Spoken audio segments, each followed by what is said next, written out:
kantor imigrasi tidak tutup. Intinya itu, PPKM itu bukan libur untuk kami. Tapi memang ada arahan dari pimpinan di pusat bahwa memang PPKM kan esensinya kita menghindari kerumunan. Nah biasanya kan kantor imigrasi ramai banget ya, Iya, Mbak Erina tahu kan, panjang. mobilnya banyak, orangnya numpuk. Nah, jadi memang kita tidak bermaksud untuk menghindari pelayanan yang dibutuhkan oleh masyarakat, tapi karena untuk saat ini kita mendukung nih, Presiden sedang mempunyai program PPKM. Nah, namun demikian, tadi yang saya sampaikan, kenapa kita tidak tutup? Nah, kita mengalihkan bentuk pelayanan yang tadinya secara tatap muka, kita rubah menjadi bentuk secara online. Memang untuk paspor, sampai dengan saat ini tidak ada paspor online terus paspornya jadi gitu ya, nggak ada. Cuman yang kita ganti itu konsep urgensinya sekarang. Karena gini Mbak, ada juga orang yang berpikir paspor habis, perpanjang gitu ya. Padahal kita tidak mengenal denda untuk keterlambatan membuat paspor. Nggak ada denda ya? Nggak ada denda. Okay. Ini yang sering kita sampaikan di media sosial juga, bahwa telat memperpanjang paspor tidak mengakibatkan denda. Ya ini perlu diketahui oleh saya pernah dengar pemirsa. itu soalnya kata-kata itu seperti itu di masyarakat terjadi bahwa wah ini bakal didenda. Waduh ternyata udah habis kemarin, bingung gitu. Betul. Nah ini masyarakat perlu tahu. Lalu kami sampaikan bahwa tidak ada pengenaan denda terhadap keterlambatan perpanjangan paspor. Nah kemudian yang kedua, bagaimana bentuk urgensi pengurusan paspor di masa PPKM ini? Tentu kan kita tahu Mbak ya, ada juga orang yang membutuhkan pengobatan ke luar negeri misalnya ya, atau dalam konteks ini kita sebut medivac gitu ya, medical evacuation, orang-orang yang mau diterbangkan keluar karena memang perlu diobati di luar negeri. Atau yang berikutnya memang ada hal-hal tertentu yang mengakibatkan seseorang tuh harus punya paspor gitu. Kayak misalnya dia mau daftar sekolah atau apa, ada alasan lain yang memang tidak bisa ditunda untuk memiliki paspornya. Jadi nah, hal-hal tersebut bisa disampaikan kepada kami melalui Instagram, ditanyakan begitu, atau datang langsung juga. Kami ada petugas yang memang standby, Mbak. Ada piket istilahnya ada piket yang memang melayani pertanyaan-pertanyaan dari masyarakat. Silahkan ditanyakan apakah ini termasuk bisa kita layani atau tidak. Jadi seperti itu. Nah, untuk orang asing tadi saya sampaikan, tadi Mbak Cynthia juga sampaikan, konsepnya tetap secara online dulu, nanti dibuat jadwal, baru yang bersangkutan datang lagi ke kantor imigrasi. Baik, gitu. mungkin Mbak Cynthia bisa menambahkan nih, artinya ketika masyarakat atau pemohon ingin mengakses, mendapatkan informasi itu apakah harus by phone, atau mungkin ada hotline service, atau mungkin gimana nih? Sebenarnya untuk kantor imigrasi Jogja tuh banyak sekali media sosial dan channel yang untuk bisa menghubungi masyarakat kepada kita gitu ya. Tapi kalau di saat PPKM ini yang pasti fast response itu ada 2 jalur, yaitu yang pertama tadi yang sudah dijelaskan Instagram. imigrasi.jogja.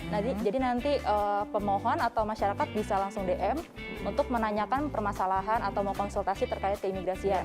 Atau juga yang kedua, WhatsApp kami di nomor 0811 2578 223. Jadi dua channel itu sih yang bisa dihubungi masyarakat. Online sepanjang waktu ya. Dan bisa fast response terutama di masa PPKM ini seperti itu.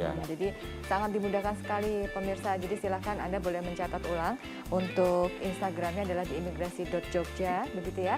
Kemudian kalau di nomor WhatsAppnya adalah di 0811 2578 223. Ini penting banget karena biasanya dalam kondisi mungkin sekarang belum diperlukan ya, tapi pada suatu hari nanti ternyata iya ya benar juga nonton Adi TV. Oh ini ternyata penting gitu ya. Nah mungkin bisa diinformasikan lagi Mbak Cynthia terkait dengan keberadaan orang asing tadi ya, hal-hal yang perlu disampaikan, mungkin ada di antara pemirsa yang saudaranya atau mungkin benar sekali. Jadi mungkin di masa pandemi ini banyak sekali pembatasan perjalanan atau juga banyak sekali yang negara asalnya lockdown. Jadi yang mengakibatkan banyak atau beberapa orang asing yang berada di wilayah Indonesia itu tidak bisa pulang ke negaranya. Padahal mungkin visa atau izin tinggalnya tidak bisa diperpanjang lagi. sesuai dengan ketentuan yang ada. Misalkan contohnya yang paling banyak di Jogja ya, karena kebetulan kota pelajar gitu ya Mbak ya. Jadi mahasiswa asing yang sebenarnya dia sudah selesai kuliah dan mungkin tinggal menunggu wisuda, terus dia tidak bisa memperpanjang ITAS-nya karena kan biasanya mahasiswa asing itu pemegang ITAS, tidak bisa memperpanjang ITAS-nya karena kan kalau untuk perpanjang ITAS harus ada rekomendasi karena sudah selesai jadi nggak bisa dapat rekomendasi lagi. Tapi dia nggak bisa pulang. Solusinya ada. Jadi dari Direktorat Jenderal Imigrasi memberikan kebijaksanaan di masa pandemi ini namanya visa onshore. Jadi penjamin, dia memiliki penjamin WNI bisa mengajukan biasanya visa kunjungan yang mudah untuk mengajukan untuk mendapatkan izin tinggal baru bagi warga negara asing yang masih ingin tinggal di wilayah Indonesia. Seperti itu Mbak. Iya ya, jadi ternyata tapi nggak ribet ya, maksudnya ngurus-ngurus itu nggak perlu ada persyaratan. Pengajuannya online. Pengajuannya secara di online. apa namanya visa-online.imigrasi.go.id. Nggak ada persyaratan selain itu ya? Yang pasti sih ada persyaratan, nanti di website itu bisa dijelaskan. Tapi kalau biasanya visa kunjungan nggak terlalu detail seperti visa tinggal terbatas seperti itu. Mungkin Pak Adi mau menambahkan. Jadi intinya di masa PPKM ini pemerintah juga mengedepankan aspek kemanusiaan gitu Mbak Erina. Kita nggak saklek ansih izin tinggal habis harus pergi gitu. Jadi ada juga yang nggak punya uang tiket misalnya karena uangnya udah habis karena belum dapat kiriman. Itu ada juga ya kasus-kasus tadi secara real selama PPKM ini? Ada juga seperti itu. Kemudian ada juga yang memang negaranya lockdown juga ada. Jadi ada beberapa yang namanya berhubungan dengan manusia ada aja ya Mbak ya. Jadi ya kita sebagai orang yang berhubungan dengan manusia ya harus juga memahami karakter manusia. Jadi intinya visa kunjungan itu kita buat untuk memperpanjang legalitas keberadaannya di Indonesia.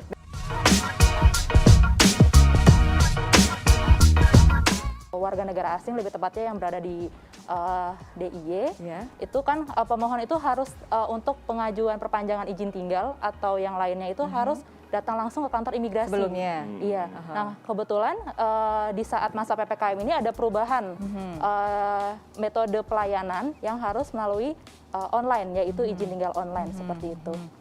Begitu ya, jadi memang Mbak Sinta ini khusus untuk warga asing ya? Iya, pelayanan asing di kantor imigrasi. Begitu. Yang ada di Yogyakarta, yang mereka harus izin tinggal dan sebagainya. Nah, sejauh ini gimana warga asing kan sejak pandemi keterbatasan mereka harus tinggal di Indonesia atau di Jogja gitu?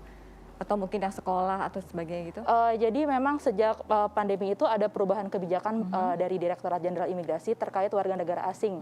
Terutama warga negara asing yang ingin masuk ke Indonesia atau juga warga negara asing yang berada di wilayah Indonesia tapi tidak bisa pulang ke negaranya. Salah satu contohnya sejak mungkin dari awal pandemi ya, bulan Maret, itu sudah ada pelarangan orang asing untuk masuk ke Indonesia. Jadi yang tadinya setiap jenis visa yang bisa masuk ke Indonesia seperti bebas visa, visa on arrival atau visa kunjungan akhirnya dibatasi. Bukan benar-benar ditutup tapi hanya dibatasi jenis-jenisnya saja. Iya, jadi untuk warga negara asing yang ada di wilayah DIY, apabila izin tinggal Anda habis di masa PPKM ini dapat mengajukan permohonan secara online. Yaitu di aplikasi izin tinggal online dengan alamat izin tinggal-imigrasi, maaf saya ulang, izin tinggal-online.imigrasi.go.id.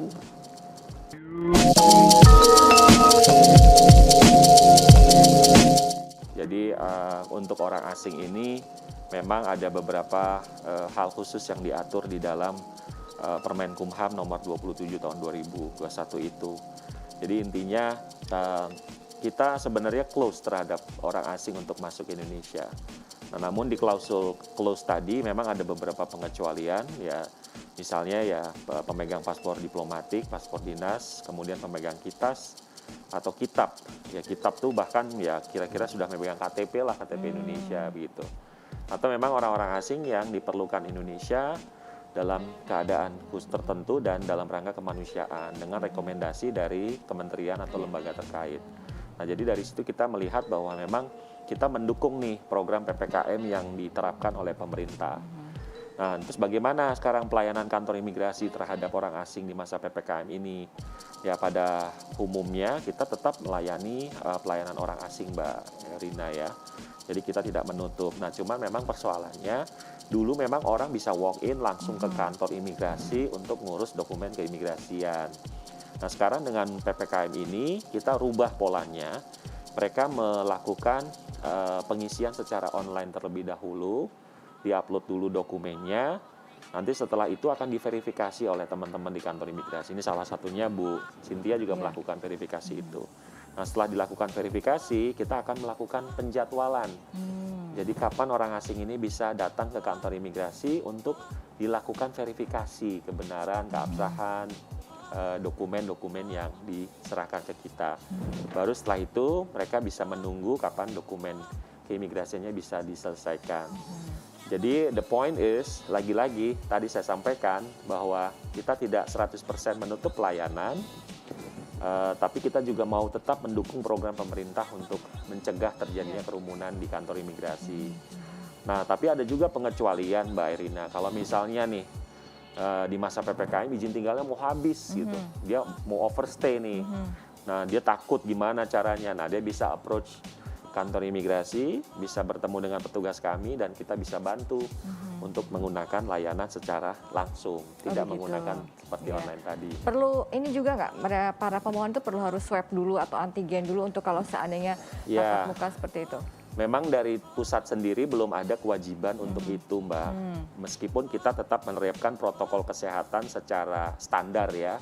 Ada penyemprotan disinfektan, kemudian ada fasilitas cuci tangan, dan juga pengecekan suhu tubuh yang dilakukan juga di tempat-tempat pelayanan publik lainnya. Ya. Nah, kalaupun ada persyaratan seperti itu sih, menurut saya lebih baik. Tapi memang sampai saat ini kita belum menerapkan itu. Iya. Ya. Baik, kalau untuk vaksinasi sendiri, apakah juga diwajibkan harus untuk vaksin dulu? Sama juga, Mbak Erina, vaksinasi juga belum belum mendapat arahan juga. Tapi kita akan senang kalau memang ke depan orang yang kita layani sudah mendapat vaksin. Jadi baik petugas maupun masyarakat sama-sama nyaman. Nyaman gitu. ya. Iya, baik. Kalau dari Mbak Cynthia bagaimana terkait dengan pelaksanaan prosedur secara di lapangan ini ya? Jadi kalau untuk warga negara asing ya kan di masa PPKM ini kan yang izin tinggalnya habis atau akan habis di masa PPKM seperti yang tadi saya jelaskan sebelumnya, mengajukan perpanjangan atau permohonan sebelumnya ke izin tinggal online yang beralamat di izintinggal.imigrasi.go.id seperti itu. Terus nanti jika permohonan sudah masuk ke dalam sistem kami, petugas akan memberikan jadwal atau menghubungi pemohon atau penjamin untuk datang ke kantor imigrasi untuk menyerahkan dokumen permohonan atau berkas persyaratan. Dan nanti akan dilanjutkan dengan tahapan selanjutnya, yaitu pembayaran, foto, dan akhirnya bisa mengambil paspornya yang dengan izin tinggal yang terbaru, seperti itu, Mbak. Itu berapa hari prosesnya itu ya? Kurang lebih nanti setelah permohonan itu sudah masuk melalui online, 3 hari kemudian paling lama kita akan info kepada pemohon atau kepada penjamin untuk datang menyerahkan berkas. Terus nanti kita akan info kembali, bisa hari itu juga atau dalam waktu dekat untuk kode pembayarannya. Setelah itu maksimal 3 hari kalau memang permohonan itu membutuhkan foto, yang bersangkutan akan dipanggil untuk menjalani pengambilan biometrik seperti foto atau sidik jari, seperti itu.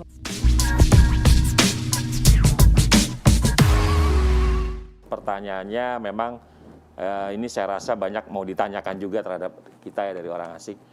Jadi intinya begini, secara aturan di Permenkumham 27 tahun 2021 tadi yang di awal video tadi sudah disampaikan bahwa memang ada ketegasan di situ, Mbak Erina dan Pak Imad, bahwa untuk orang asing yang sudah overstay lebih dari 60 hari itu sudah jatuhnya tuh meninggalkan wilayah Indonesia. Jadi diberikan tindakan administratif keimigrasian. Karena memang sudah bunyinya begitu normatifnya, tidak ada pemutihan. Nah, tapi kalau yang di bawah 60 hari memang itu ada biaya denda yang dikenakan per harinya dan itu nanti dibayarkan ke kas negara. Nah, jadi overstay itu nanti dibayarkan baru dia bisa mendapatkan visa yang baru. Nah, tapi untuk lebih dari 60 hari, di situ jelas soalnya bunyinya dia harus diperintahkan untuk meninggalkan wilayah Indonesia. Jadi karena tadi lagi-lagi mungkin semangat aturan yang baru ini mungkin menyelaraskan dengan pengetatan pemerintah tadi ya gitu. Apalagi bagi orang yang sudah overstay lama gitu. Makanya tadi saya sampaikan di awal kalau sudah overstay, jangan tunggu lama Bapak Ibu. Saya sampaikan Bapak Ibu segera approach ke kantor imigrasi. Karena di masa PPKM ini, meskipun overstay, tapi ingat tidak lebih dari 60 hari, itu pemerintah punya bukan pemutihan, jadi dia bisa membayar dendanya. Dan setelah bayar denda, baru dia bisa mengajukan izin tinggal yang baru. Oh gitu. Ya. Atau mungkin sebelum 60 hari itu Ya. sudah ada approach dulu ya, Betul, ke imigrasi gitu betul. ya, harus dicek lagi gitu. Ya. Tapi mungkin apa yang harus dilakukan oleh Pak Imati kalau sudah terlanjur lebih dari 60 hari ini? Ya, mohon maaf, saya harus normatif saja. Iya. Aturannya memang harus meninggalkan wilayah Indonesia. Begitu ya. Begitu. Tapi tetap harus ngurus ke imigrasi dulu ya? Iya, karena supaya dia tidak menjadi illegal migrant di Indonesia. Kalau illegal migrant dan terlalu lama, sebenarnya ada konsekuensi pidananya. Iya. Ya, tapi kita juga mengupayakan di masa pandemi ini tidak mengedepankan aspek pidana ya, kita lebih mengedepankan aspek kemanusiaan. Kemanusiaan ya. Iya. Selama itu masih bisa dikomunikasikan, Betul. kuncinya seperti itu ya. Betul. Jadi mungkin masih bisa mendapatkan Betul. arahan-arahan Kita juga mau lihat nih, jalannya kenapa seperti lebih apa. dari 60 hari? Ya bisa aja di orang tua Iya. atau orang yang sakit, kan banyak hal ya Mbak ya. Iya. Nah, tapi menurut saya sebaiknya approach saja ke kantor imigrasi. Ya.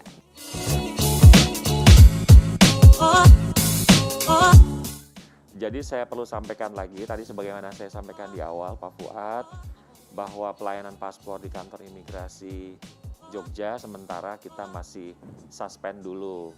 Terkecuali bagi pemohon yang memang betul-betul urgent membutuhkan paspor untuk keluar negeri. Kondisi urgent itu seperti apa? Nah, urgent itu memang pertama keadaan sakit, dia memang membutuhkan paspor untuk berobat ke luar negeri.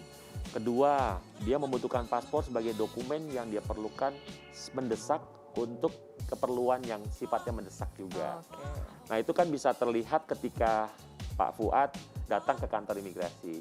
Jadi Pak Fuad silakan bisa memilih mau datang langsung atau mengirimkan pesan melalui IG atau WhatsApp yang tadi disampaikan Mbak Cynthia. Sampaikan saja perluannya apa. Nah, nanti petugas kita yang akan merespon. Gitu. Ya, Jadi ya. se-urgent apa sebenarnya kita yang bisa melihat gitu. Oke. Ya, jadi intinya seperti itu. Dan kita juga nggak akan merugikan pemohon jika memang itu memang benar-benar urgent. Jadi Pak Fuad silahkan approach kantor imigrasi di FO kami, pelayanan front office, atau Pak Fuad bisa hubungi kanal melalui kanal media kita, Instagram atau nomor WhatsApp tadi. Iya, baik. Terima kasih ya untuk Pak Fuad. Mungkin bisa dicatat juga nomor WA-nya di 0811 257 8223 gitu ya Mbak Cynthia ya. Ya, terima kasih Pak Fuad. Dan tadi terkait masalah kuota, itu juga kayaknya perlu dijelaskan. Apakah memang sejauh ini ada kuota atau memang gimana nih? Jadi gini, kalau kuota kita buka, tentunya kita akan kedatangan orang yang banyak gitu ya Mbak Erina. Jadi memang udah policy kami menutup sementara kuota. Oke, berarti memang selama ini, selama PPKM? Selama PPKM saja. Tapi setelah PPKM nanti dicabut oleh pemerintah, kita akan buka kembali pelayanan seperti biasa. Tapi kalau memang urgent, seperti yang saya sampaikan tadi, atau ada hal-hal mendesak, silahkan bisa hubungi kanal komunikasi kami tadi. Ya.